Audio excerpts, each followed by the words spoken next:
Everyone, आज की video में हम बात करेंगे आईवी फ्लूइड्स के बारे में। तो इस वीडियो में हम देखेंगे कि आईवी फ्लूइड्स कितने टाइप के होते हैं और उनके क्या क्या यूजेज होते हैं। तो चलिए वीडियो को स्टार्ट करते हैं।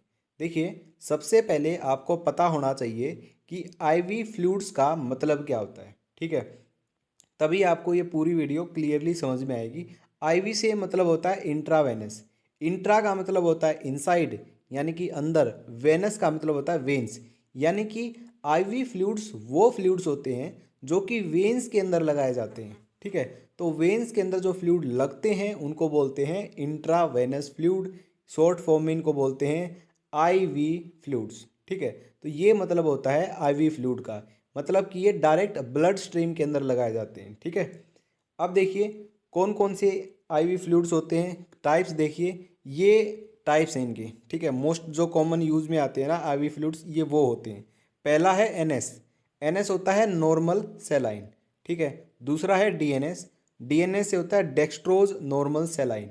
अगर एनएस के अंदर डेक्सट्रोज मिला दिया जाए तो ये डीएनएस बन जाता है यानी कि डेक्सट्रोज नॉर्मल सेलाइन।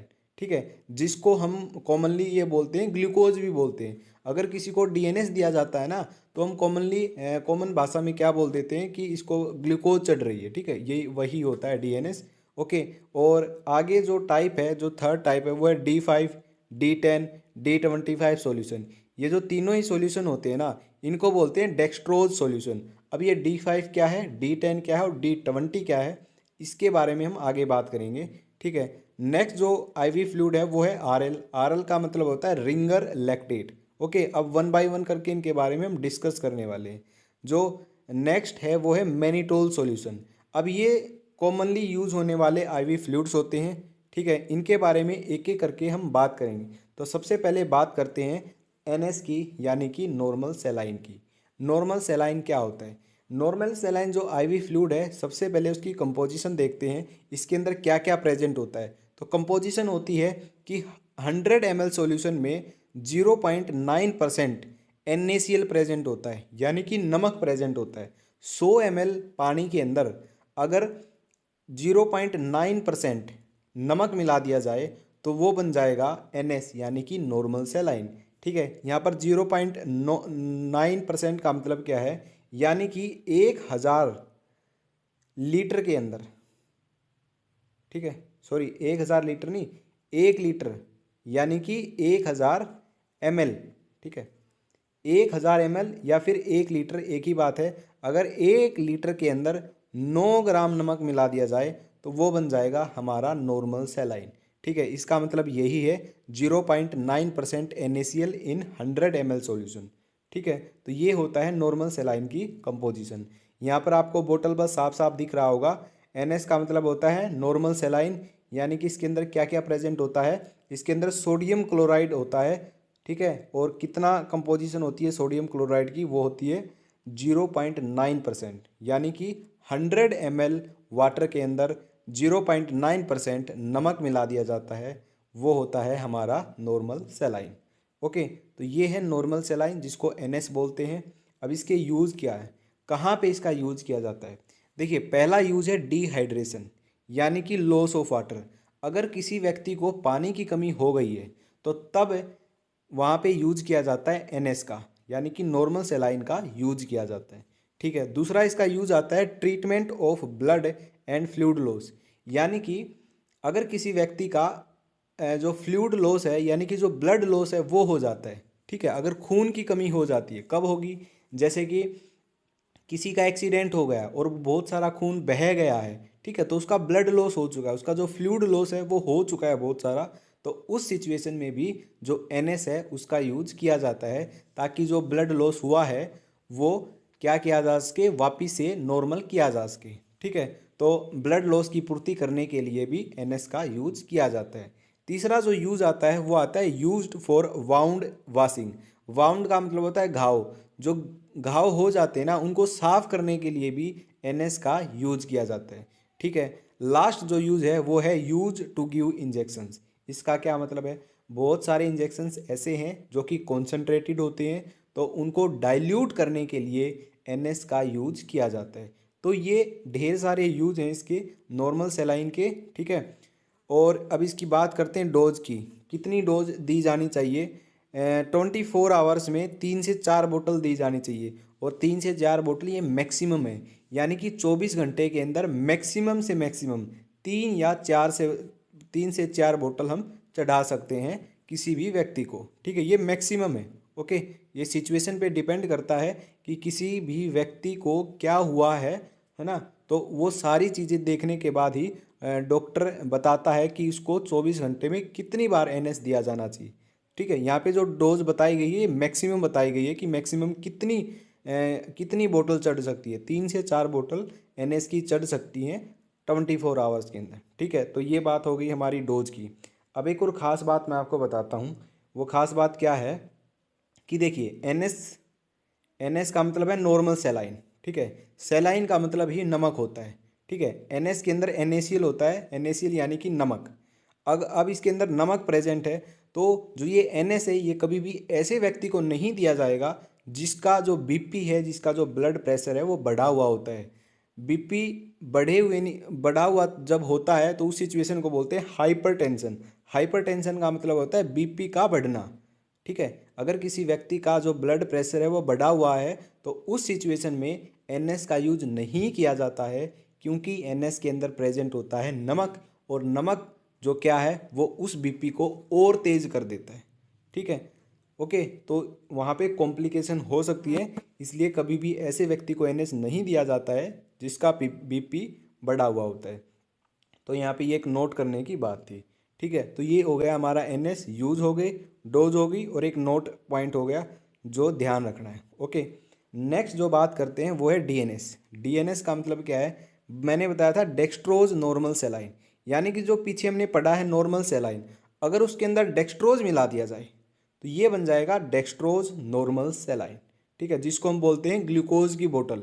यही होती है वो ग्लूकोज की बोतल जिसको डीएनएस बोलते हैं। ठीक है, यही चढ़ाई जाती है। ओके, तो डेक्सट्रोज नॉर्मल सेलाइन, अब इसकी कंपोजिशन देखते हैं क्या क्या इसके अंदर प्रेजेंट होता है। वही जो NaCl की अमाउंट है वो तो होगी वही जो नॉर्मल सेलाइन में प्रेजेंट होती थी, 0.9%। बस यहाँ पे जो डेक्सट्रोज है वो कितना है, 5 ग्राम। तो पर 100 ml, 100 ml सॉल्यूशन में ये कंपोजिशन है। ठीक है, 100 ml के अंदर ये कंपोजिशन बताई गई है, ये बात भी आपको ध्यान रखनी है। ओके, तो 100 ml सॉल्यूशन के अंदर 0.9%, यानी कि 0.9 ग्राम, ठीक है, ये तो होगा नमक, और 5 ग्राम है वो होगा डेक्सट्रोज। तो अगर हम नॉर्मल सेलाइन में 5 ग्राम डेक्सट्रोज मिला दे तो वो बन जाएगा डीएनएस, यानी कि डेक्सट्रोज नॉर्मल सेलाइन। और जैसा कि आपको यहाँ पे बोतल पे भी दिख रहा होगा, ये बिल्कुल साफ साफ लिखा हुआ है कि इच 100 ml कंटेन, दिख रहा है आपको, देखिए ये मैं आपको एरो बना रहा हूँ, etch 100 ml contain dextrose anhydrous. देखिए यहाँ पे दिख रहा होगा 5 ग्राम, नीचे सोडियम क्लोराइड जो दिख रहा है 0.9 ग्राम। तो ये डीएनएस के ऊपर यहाँ पे ये कंपोजिशन लिखी हुई है।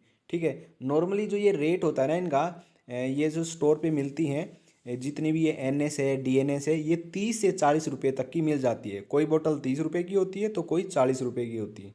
ठीक है, तो इनका ये नॉर्मल रेट भी होता है स्टोर पर। आगे बात करते हैं इसके यूज़ की। जो डीएनएस होता है वो कब यूज़ किया जाना चाहिए। ठीक है, वही यूज है डिहाइड्रेशन में, एक तो इसका यूज किया जाता है जब पानी की कमी हो जाती है तो तब इसका यूज किया जाता है। दूसरा जो यूज है वो है treatment of blood and fluid loss. वही एक्सीडेंट के दौरान अगर ब्लड लॉस हो गया है, खून जो है वो ज़्यादा बह गया है, तो तब भी इसका यूज़ किया जाता है। और जो तीसरा यूज़ है वो है लो ब्लड शुगर, यानी कि हाइपोग्लाइसीमिया। जब किसी भी व्यक्ति के अंदर जो शुगर लेवल है, जो ग्लूकोज का लेवल है, ब्लड के अंदर जो शुगर लेवल है या फिर ग्लूकोज का लेवल कह लो, अगर वो कम हो जाए, ठीक है, तो तब क्या है, जो ग्लूकोज का लेवल कम हुआ है उसको नॉर्मल करने के लिए क्या किया जाता है, डीएनएस दिया जाता है। क्यों दिया जाता है, क्योंकि डी से होता है डेक्सट्रोज। डेक्सट्रोज का मतलब क्या होता है, ग्लूकोज ही होता है ये। तो ग्लूकोज हम दे रहे हैं, ठीक है, डायरेक्टली उसको ब्लड में हम ग्लूकोज दे रहे हैं, क्योंकि जो उसका ब्लड ग्लूकोज लेवल है वो बहुत ही कम था, इसलिए उसको नॉर्मल करने के लिए यहाँ पे डीएनएस का यूज किया जाता है। तो हाइपोग्लिसीमिया सिचुएशन, हाइपोग्लिसीमिया का मतलब ही होता है लो ब्लड शुगर। तो हाइपोग्लिसीमिया सिचुएशन में डीएनएस का जो यूज है वो किया जाता है। ठीक है, लास्ट जो यूज है हमारा वो है इंसुलिन शॉक। इंसुलिन शॉक में भी डीएनएस का यूज किया जाता है। अब ये इंसुलिन शॉक क्या होता है, देखिए बिल्कुल ध्यान से समझना है इंसुलिन शॉक क्या होता है। कभी कभी क्या होता है, हमारी बॉडी के अंदर जो इंसुलिन है वो बहुत ज़्यादा बढ़ जाता है। ठीक है, तो इंसुलिन के बढ़ जाने की वजह से ये जो इंसुलिन है ये बढ़ गया। ठीक है, इंसुलिन के बढ़ जाने की वजह से क्या होता है, जो बॉडी के अंदर ग्लूकोज होता है ना, बॉडी के अंदर जो ग्लूकोज होता है वो ग्लाइकोजन के अंदर स्टोर हो जाता है। ठीक है, बॉडी जो है, इंसुलिन का काम होता है ग्लूकोज को ग्लाइकोजन के अंदर स्टोर करवाना। ठीक है, और ये जो सारी की सारी जो चीज़ें हो रही होती हैं लीवर में हो रही होती है और इंसुलिन ये करवाता है। ओके, इतनी बात आपको क्लियर हो गई। तो देखिए दोबारा से मैं आपको बताता हूँ इंसुलिन शॉक का मतलब क्या होता है। इंसुलिन शॉक के अंदर जो इंसुलिन का लेवल है वो बहुत ज़्यादा बढ़ जाता है, नॉर्मल से बहुत ज़्यादा, जिसकी वजह से ब्लड के अंदर ग्लूकोज का लेवल कम होने लगता है। ठीक है, सिंपल सी बात है, इंसुलिन का लेवल बढ़ता है और ग्लूकोज का लेवल कम होने लगता है। तो ग्लूकोज का लेवल कम होने की वजह से जितनी भी सारी मशीनरी है हमारी बॉडी के अंदर वो ठप हो जाती है, क्योंकि ग्लूकोज से मिलती है एनर्जी, और एनर्जी ही नहीं मिलेगी तो जो आदमी है वो क्या है, हो जाएगा बिल्कुल ठप। ठीक है, ना वो खा सकेगा ना वो पी सकेगा। तो उस सिचुएशन के अंदर क्या दिया जाएगा, उस सिचुएशन के अंदर यूज किया जाता है डीएनएस यानी कि डेक्सट्रोज नॉर्मल सेलाइन। ठीक है, एक्चुअल में आपको बताता हूँ ये इंसुलिन शॉक होता कैसे है। कोई भी डायबिटिक पेशेंट है वो इंसुलिन लेता है बाहर से, इंजेक्शन के थ्रू क्या है वो इंसुलिन लेता है, और इंसुलिन लेने के बाद वो क्या करता है, खाना खाना भूल जाता है, तो उस सिचुएशन में इंसुलिन शॉक होता है। ठीक है, तो यहाँ पे इंसुलिन शॉक का मतलब मैंने आपको बता दिया, क्लियरली आपको समझ आ गया होगा। ठीक है, अब डोज देखते हैं डीएनएस की। वही है 24 घंटे में 3 से 4 बोतल ले सकते हैं मैक्सिमम। ओके, मैक्सिमम वर्ड है वो ध्यान रखना, मैक्सिमम लिखा हुआ है मैंने। ठीक है, तो ये डोज याद रखना। ओके, तो ये हमारा था डीएनएस। नेक्स्ट जो बात करते हैं वो है डेक्सट्रोज की। ठीक है, अब ये डेक्सट्रोज क्या है, देखिए डेक्सट्रोज क्या है, डेक्सट्रोज भी तीन तरीके की बोतल आती हैं डेक्सट्रोज की। एक तो है D5 के नाम से, एक है D10 के नाम से, एक है D25 के नाम से। फ़र्क सिर्फ तीनों में इतना है, डेक्सट्रोज की क्वांटिटी में फ़र्क है। ठीक है, जो D5 नाम से आती है उसमें तो 5 ग्राम होता है 100 ml में। 100 ml में अगर 5 ग्राम डेक्सट्रोज है तो D5 की बोतल होगी। अगर 100 ml में 10 ग्राम है तो वो D10 की बोतल है। और 100 ml में अगर 25 ग्राम हो गया तो वो होगा हमारा D25 की बोतल। ठीक है, तो ये तीनों ही जो बोतल हैं ये डेक्सट्रोज सॉल्यूशन बोले जाते हैं, डेक्सट्रोज आईवी सॉल्यूशन बोले जाते हैं, D5 D10 और D25। ठीक है, ये तो कॉमनली यूज किए जाते हैं D5 और D10, लेकिन जो D25 है ये बहुत ही रेयरली यूज किया जाता है। यानी कि इसकी जो आवश्यकता है D25 की वो कब पड़ती है, वो तब पड़ती है अगर कोई व्यक्ति ना तो खाने की उसमें है, एबिलिटी है उसमें, ना फिर वो पी सकता है कुछ, ना तो वो खा सकता है ना पी सकता, और वो ऐसी सिचुएशन में पहुंच गया है अगर उसको ग्लूकोज बाहर से नहीं दिया गया तो वो मर जाएगा। अगर ऐसी सिचुएशन हो जाती है, ऐसी क्रिटिकल सिचुएशन में, तब ये D25 का यूज़ किया जाता है, अदरवाइज किसी भी सिचुएशन में D25 का यूज नहीं किया जाएगा।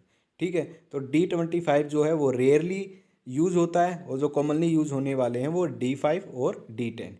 अब एक और बात मैं आपको बताता हूँ, जो है डेक्सट्रोज सॉल्यूशन है, ठीक है, ये कब यूज़ नहीं किया जाएगा, अगर कोई डायबिटिक पेशेंट है यानी कि शुगर का पेशेंट है उसके अंदर डेक्सट्रोज हम यूज़ नहीं कर सकते, क्योंकि जो शुगर का पेशेंट होता है उसके ब्लड के अंदर शुगर क्या है, बढ़ा हुआ होता है, और बाहर से भी अगर हम उसको शुगर दे देंगे तो उसके जो ब्लड है उसके ब्लड में शुगर की जो अमाउंट है वो डबल ट्रिपल हो जाएगी, जिसकी वजह से कॉम्प्लिकेशन हो जाएगी। इसलिए कभी भी डायबिटिक पेशेंट में जो डेक्सट्रोज है वो नहीं दिया जाता है। ठीक है, और जो डीएनएस है वो भी नहीं दिया जाता है। ठीक है, जो डीएनएस है वो नहीं दिया जाता है। लेकिन खास बात क्या है, इंसुलिन शॉक, जो इंसुलिन शॉक होता है वो डायबिटिक पेशेंट के अंदर ही होता है, लेकिन इंसुलिन शॉक जब होता है तब दिया जाता है, क्योंकि इंसुलिन शॉक में जो ग्लूकोज का लेवल है वो बहुत ही डाउन चला जाता है, इसलिए दिया जाता है। ठीक है, तो ये हो गया हमारे डेक्सट्रोज के कंपोजिशन की बात। ओके, आगे बात करते हैं यूज की, कब दिया जाता है। देखिए डेक्सट्रोज, डेक्सट्रोज यानी कि ग्लूकोज, एक तरीके से ग्लूकोज से मिलती है एनर्जी। तो अगर किसी को वीकनेस हो गई है, ठीक है, बहुत कमज़ोरी लग रही है, तो वीकनेस कमज़ोरी आ गई है, तो उस सिचुएशन में जो डेक्स्ट्रोज है वो दिया जाता है। या फिर to recover body fluid loss, अगर फ्लूइड लॉस हो गया है बॉडी से तब भी दिया जाता है। ठीक है, डोज कितनी है? मैक्सिमम 3 से 4 बोतल 24 घंटे के अंदर। तो 24 घंटे के अंदर मैक्सिमम 3 से 4 बोतल डेक्स्ट्रोज की दे सकते हैं। तो ये पूरी की पूरी क्या है, यूज़ और क्वांटिटी है, कितनी क्वांटिटी देनी चाहिए डोज के बारे में। तो ये था हमारा डेक्स्ट्रोज के बारे में। नेक्स्ट जो हमारा आईवी आता है वो आता है आरएल। ठीक है, इसको बोलते हैं रिंगर लैक्टेट सॉल्यूशन। ओके, इसको रिंगर लैक्टेट सॉल्यूशन बोला जाता है, या फिर एक और दूसरा नाम इसका, इसको सोडियम लैक्टेट सॉल्यूशन के नाम से भी जानते हैं। एक और नाम इसका हार्टमैन सॉल्यूशन के नाम से भी जानते हैं। तो इन तीनों नाम से ये जाना जाता है। कॉमनली जो जाना जाता है वो आरएल, बोतल के ऊपर आरएल लिखा मिलेगा। आरएल का मतलब है रिंगर लैक्टेट सॉल्यूशन। अब बात करते हैं कंपोजिशन की, कि इसके अंदर क्या क्या चीज़ें प्रेजेंट होती है। देखिए, ये बहुत सारी चीज़ों का ना मिक्सचर होता है, यानी कि बहुत सारी चीज़ें आपस में मिक्स होती है। क्या क्या? इसके अंदर NaCl यानी कि सोडियम क्लोराइड होता है, सोडियम लैक्टेट ये भी प्रेजेंट होता है, पोटासियम क्लोराइड ये भी प्रेजेंट होता है, और कैल्शियम क्लोराइड भी प्रेजेंट होता है। यानी कि वाटर के अंदर ये सारी की सारी चीज़ें यहाँ पे मिक्स होती हैं। तो इसी को बोलते हैं आरएल, यानी कि रिंगर लैक्टेट सॉल्यूशन।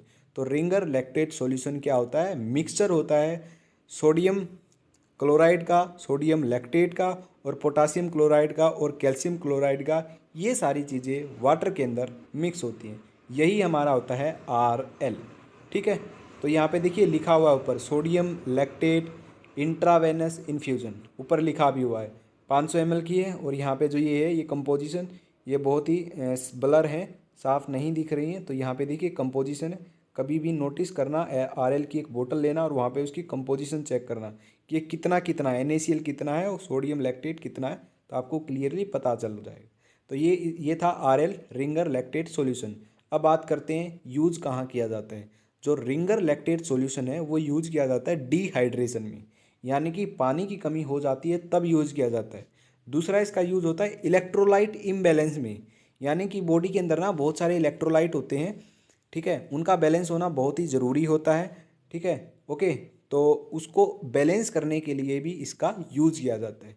ओके, तो यहाँ पे डिहाइड्रेशन और इलेक्ट्रोलाइट इम्बैलेंस को ठीक करने के लिए इनका यूज किया जाता है। दूसरा जो यूज़ है वो है recover body fluids and blood loss, वही है जो मैंने पहले आपको बताया है। अगर किसी का एक्सीडेंट हो गया है तो वहाँ पे बॉडी फ्लूइड और ब्लड का लॉस, दोनों का लॉस होता है, तो उसको ही पूरा करने के लिए भी इसका यूज किया जाता है। नेक्स्ट हमारा जो यूज आता है आरएल का, वो आता है used in low blood pressure, यानी कि हाइपोटेंशन में इसका यूज किया जाता है। ठीक है, हाइपोटेंशन का मतलब होता है बीपी का, ब्लड प्रेशर का कम हो जाना। अगर किसी व्यक्ति के अंदर ब्लड प्रेशर डाउन हो जाता है, कम हो जाता है, तो उस सिचुएशन में आरएल का यूज किया जाता है, यानी कि रिंगर लैक्टेट सॉल्यूशन का यूज किया जाता है। अगर किसी व्यक्ति के अंदर ब्लड प्रेशर कम हो गया है, तो ब्लड प्रेशर कम होने के बाद कोई भी ऐसी दवाई नहीं है जो ब्लड प्रेशर को नॉर्मल कर दे। हाई बीपी की दवाई बनी हुई है। ठीक है, बहुत सारी दवाइयाँ हैं अगर हाई बीपी हो गया है किसी व्यक्ति को, लेकिन अगर लो बीपी हो गया तो उसकी कोई भी मेडिसिन नहीं है, तो वहाँ पे यूज किया जाता है आरएल रिंगर लैक्टेट सॉल्यूशन। तो हाइपोटेंशन में, लो ब्लड प्रेशर में हम क्या देते हैं, बीपी जब लो होता है तो हम देते हैं रिंगर लैक्टेट सॉल्यूशन। ठीक है, वहाँ पे आरएल का यूज किया जाता है। तो ये खास यूज है, ये याद रखना आपको। जो नेक्स्ट यूज है वो है न्यूट्रिएंट डेफिशिएंसी। अगर किसी को जो न्यूट्रिएंट होते हैं बॉडी के अंदर वो उनकी कमी हो जाए, यानी कि कुपोषण बोल सकते हो आप हिंदी में, अगर कुपोषण का शिकार है कोई, वहाँ पे भी ये यूज किया जाता है। ओके, आगे बात करते हैं डोज की, कितनी बोतल देनी चाहिए। 24 घंटे में 1 से 2 बोतल देनी चाहिए, तो ये इसकी डोज होती है। नेक्स्ट हमारा जो सॉल्यूशन है वो है मैनिटोल। मैनिटोल सॉल्यूशन क्या है? ये एक ओस्मोटिक डायरेटिक सॉल्यूशन होता है, सॉरी ओस्मोटिक नहीं, ओस्मोटिक डायरेटिक भी बोल सकते हो। ये मैनिटोल जो होता है ये होता है एक डायरेटिक होता है। ठीक है, अब डायरेटिक का मतलब मैं आपको बताता हूँ क्या होता है डायरेटिक, बड़े अच्छे से मैं आपको समझाता हूँ डायरेटिक का मतलब। देखिए, मैंने ये लिखा डायरेटिक। ठीक है, पहले तो मैं ये बता देता हूँ मैनिटोल करता क्या है, मैनिटोल सॉल्यूशन क्यों यूज़ होता है। मैनिटोल सॉल्यूशन तब यूज़ होता है जब किसी भी व्यक्ति के अंदर जो पानी है ना, पानी वाटर, उसकी जो मात्रा है वो बहुत ज़्यादा हो जाती है, तो उसको नॉर्मल करने के लिए मैनिटोल सॉल्यूशन का यूज किया जाता है। जब ये सॉल्यूशन का यूज किया जाता है तो जो यूरिन होता है ना, उसकी जो अमाउंट है, यूरिन की जो अमाउंट है वो बढ़ जाती है, यानी कि वो व्यक्ति बार बार पेशाब करने के लिए जाता है, यूरिन करने के लिए जाता है, ठीक है। तो मैनिटोल एक्चुअल में ये करता है हमारी बॉडी में। अब ये डाययूरेटिक बोला गया है कि जो मैनिटोल है वो डाययूरेटिक है। डाययूरेटिक का मतलब क्या है, देखिए डी आई का मतलब है डाइल्यूशन, ये मैं यहाँ पे लिख देता हूँ डाइल्यूशन। और डाइल्यूशन का मतलब होता है वाटर ऐड करना, है ना, पानी मिलाना। डाइल्यूशन होता है पानी मिलाना, है ना। यूरेटिक का मतलब है यूरिन, यानी कि यूरिन के अंदर पानी मिलाया जाता है, किसके द्वारा, मैनिटोल के द्वारा। इसको बोलते हैं डाययूरेटिक। डाई माने डाइल्यूशन, डाइल्यूशन का मतलब होता है पानी मिलाना, और यूरेटिक मतलब यूरिन, यानी कि यूरिन के अंदर पानी मिला दिया, ठीक है। पहले जितना पानी था यूरिन के अंदर उतना तो है ही, उससे ज़्यादा क्या है, यूरिन के अंदर जो पानी है वो ऐड कर दिया, तो इसी को डाययूरेटिक बोलते हैं। और जो ये मैनिटोल होता है ये डाययूरेटिक होता है, ठीक है। यानी कि ये क्या करेगा, यूरिन की जो वॉल्यूम है उसको बढ़ा देगा किसी भी व्यक्ति के अंदर। अब जिसको पानी बहुत ज़्यादा है, जिसकी बॉडी के अंदर बहुत ज़्यादा पानी है, तो उसको नॉर्मल करने के लिए इसका यूज़ किया जाता है, ठीक है। आगे मैं यूज़ भी बताऊंगा इसका, पहले कंपोजिशन देख लेते हैं। कंपोजिशन क्या है, 100 ml सॉल्यूशन में 20 ग्राम मैनिटोल यहाँ पे प्रेजेंट होता है। तो ये जो कंपोजिशन है ये याद करने की कंपोजिशन है, ठीक है, 20 ग्राम। ओके, तो कंपोजिशन है इसकी, 100 ml सॉल्यूशन में 20 ग्राम मैनिटोल यहाँ पे प्रेजेंट होगा। अब यहाँ पे यूज़ की बात करते हैं, इसका यूज़ क्या है, कहाँ पे इसका यूज़ किया जाता है। तो मैंने बताया मैनिटोल का यूज़ किया जाता है बॉडी के अंदर अगर पानी ज़्यादा हो जाता है तो उसको नॉर्मल लेवल तक लाने के लिए इसका यूज़ किया जाता है, ठीक है। तो कैसे इसका यूज़ होगा देखते हैं। पहला यूज़ है इसका ओलिग यूरिया यानी कि क्या है, अगर किसी को यूरिन प्रोडक्शन, अगर किसी व्यक्ति में जो यूरिन की मात्रा है वो कम बन रही है, ठीक है, यूरिन प्रोडक्शन कम हो रहा है, तो उस सिचुएशन में यूरिन प्रोडक्शन को बढ़ाने के लिए मैनिटोल का यूज किया जाता है, पहला यूज। दूसरा यूज है ओडिमा के अंदर। ओडिमा का क्या मतलब होता है, क्या होता है, कहीं कहीं बॉडी में पानी इकट्ठा हो जाता है, जो फ्लूइड होना है, फ्लूइड पानी, ठीक है, वो कहीं कहीं बॉडी में जमा हो जाता है, एक जगह पर जमा होने लगता है और वहाँ पर स्वेलिंग हो जाती है, वहाँ पर सूजन आ जाती है। तो उस सिचुएशन में उस सूजन को ठीक करने के लिए मैनिटोल का यूज़ किया जाता है, ठीक है। मैनिटोल का यूज़ करने के बाद ओडिमा है ना, जहाँ पे जिस जगह पे वहाँ पे जो पानी इकट्ठा हुआ है, तो बार बार यूरिन की वजह से जो वो पानी है वो बाहर निकल जाएगा, यानी कि वो सूजन है वो ख़त्म हो जाएगी। तो यहाँ पे मैंने साफ साफ यहाँ पे लिखा भी हुआ है, ओडिमा का मतलब होता है swelling that is caused by fluid trapped in your body tissue. जहाँ पर बहुत सारा पानी, यहाँ में बहुत सारा पानी है इकट्ठा हो गया जिसकी वजह से सूजन हो गई, ठीक है। मैनिटोल किसी व्यक्ति को दिया जिसको ओडिमा था, तो मैनिटोल क्या करेगा, यूरिन की जो अमाउंट है उसको बढ़ा देगा। यूरिन की अमाउंट बढ़ाने की वजह से ये भी धीरे धीरे निकलता जाएगा और जो सूजन है वो धीरे धीरे ऐसे कम होती जाएगी और फिर बिल्कुल ही ठीक हो जाएगा। तो ये है हमारा मैनिटोल सॉल्यूशन का यूज। तो ये थे कुछ कॉमन यूज होने वाले आईवी फ्लूइड यानी कि इंट्रावेनस फ्लूइड। तो ये थी आज की हमारी वीडियो। आई होप आपको ये वीडियो पसंद आई होगी, ठीक है। तो आज की वीडियो में बस इतना ही, तो मिलते हैं नेक्स्ट वीडियो के अंदर।